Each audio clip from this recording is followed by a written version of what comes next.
Friends, welcome back Hindi India धर्म में science with Dolly 24। I hope so guys आप सभी स्वस्थ होंगे, मस्त होंगे, जबरदस्त होंगे, हर रोज अपनी जिंदगी में नई नई खुशियों का वेलकम कर रहे होंगे। दोस्तों, आज हम बात करेंगे भगवान कृष्ण के 9 ऐसे नामों के बारे में जिनको सिर्फ लेने मात्र से ही जीवन की सारी समस्याएं, दुख, तकलीफ अपने आप खत्म हो जाती है। और इन 9 नामों को माता राधा रानी भी लिया करती थी और उन्हीं नामों से उनको पुकारती थी और इन्हीं के बारे में बात करेंगे। लेकिन दोस्तों, अगर आपने मेरा चैनल अभी तक सब्सक्राइब ना किया हो तो प्लीज़ सब्सक्राइब माय चैनल। अब बात करते हैं भगवान कृष्ण के 9 अद्भुत चमत्कारिक नामों के बारे में। भगवान कृष्ण के 9 ऐसे अद्भुत चमत्कारिक नाम हैं जिनको कि वैज्ञानिकों ने बहुत सर्च किया है, पता लगाया है कि आखिर इन नामों में ऐसी कौन सी ऊर्जा कार्य करती है या उत्पन्न होती है जिसको सिर्फ लेने से ही विश्व की सारी शक्तियाँ अपने लिए काम करना शुरू कर देती हैं। और ऐसा क्या है इन नामों में जिससे कि इंसान की सारी तकलीफ़ें भाग जाती हैं। लेकिन उन लोगों मतलब जो वैज्ञानिक हैं वो भी इन ऊर्जाओं के बारे में पता लगाने में नाकामयाब रहे हैं और इतने साल खोज करने के बावजूद भी उनके हाथ में कुछ नहीं लगा। दोस्तों, जहाँ पर सारी शक्तियाँ काम करना बंद कर देती हैं वहीं चमत्कार होता है। और शायद ये लोग अभी भी नहीं समझ पाए और बहुत से लोगों को अभी भी ये समझना बाकी है कि भगवान वहाँ काम करते हैं जहाँ कोई नहीं काम कर पाता है, जहाँ सारी शक्तियाँ खत्म हो जाती हैं। नंबर 1 पर आता है मोहन। भगवान कृष्ण को माता राधा जो है मोहन के नाम से पुकारा करती थी। उनकी छवि बहुत ही मनमोहक थी, इसलिए वो उनको मोहन के नाम से भी बुलाया करती थी। दूसरे नंबर पर आता है मुरलीधर। भगवान कृष्ण के अधरों पर मतलब ओठों पर मुरली हमेशा रहती थी और ये मुरली माता राधा रानी को भी अत्यंत शोभनीय और प्रिय दिखाई पड़ती थी और लगती भी थी। और जितने भी लोग उनकी अधरों पर मुरली देख करके उनको बजाते हुए सुनते थे, उनकी मुरली की धुन सुन करके ही सिर्फ उनकी ओर आकर्षित हो जाते थे। इसीलिए भगवान कृष्ण का दूसरा नाम मुरलीधर भी पड़ा। इसके बाद आता है भगवान कृष्ण का तीसरा नाम केशव। भगवान कृष्ण के बाल बहुत ही लंबे, घुंघराले, काले, प्यारे और अच्छे थे, जिनके की बालों को देख करके कोई भी उनकी ओर आकर्षित हो जाता था। इसीलिए भगवान कृष्ण का एक नाम केशव भी पड़ा और जो कि माता राधा को बहुत ही ज़्यादा प्रिय था। भगवान का चौथा नाम आता है गोविंद।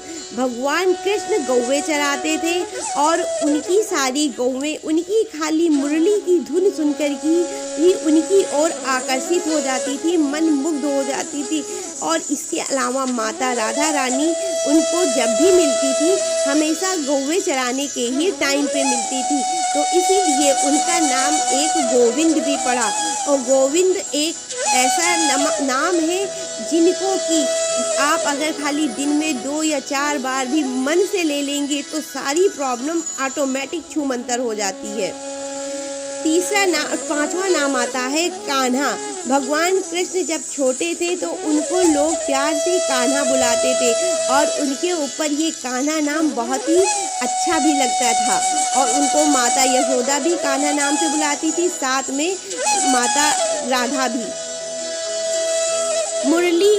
मुरली मनोहर। भगवान कृष्ण की सुरीली मुरली की धुन सुन करके पशु पक्षी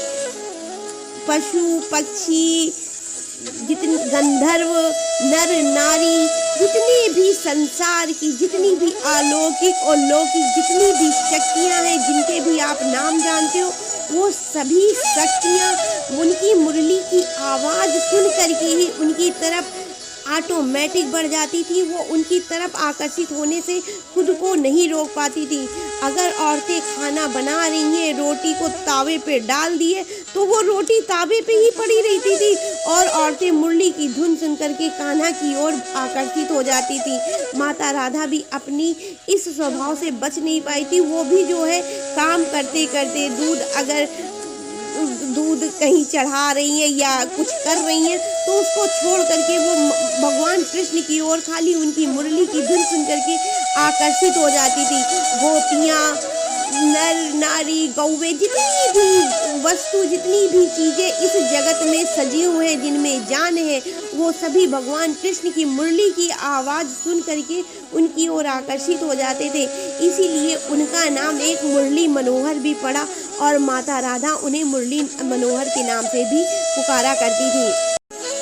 भगवान कृष्ण का एक नाम गोपाल भी है। भगवान कृष्ण गौ रक्षक भी कहा जाता है और इसके अलावा भगवान कृष्ण की मुरली की धुन सुन करके जितनी भी गौवें थी वो सभी जो है उनकी तरफ आने को व्याकुल हो जाती थी।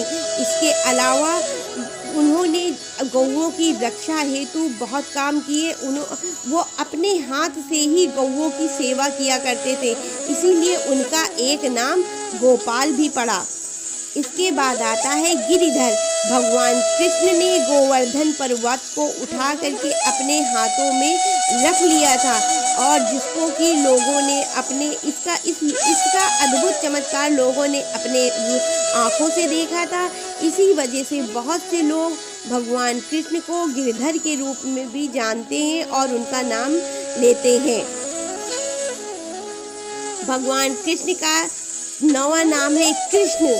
राधा रानी को कृष्ण कहना बहुत ही अत्यंत प्रिय था और कृष्ण नाम से जब भी वो पुकारती थी तो उनके मन की तरंगे हमेशा खिल जाती थी।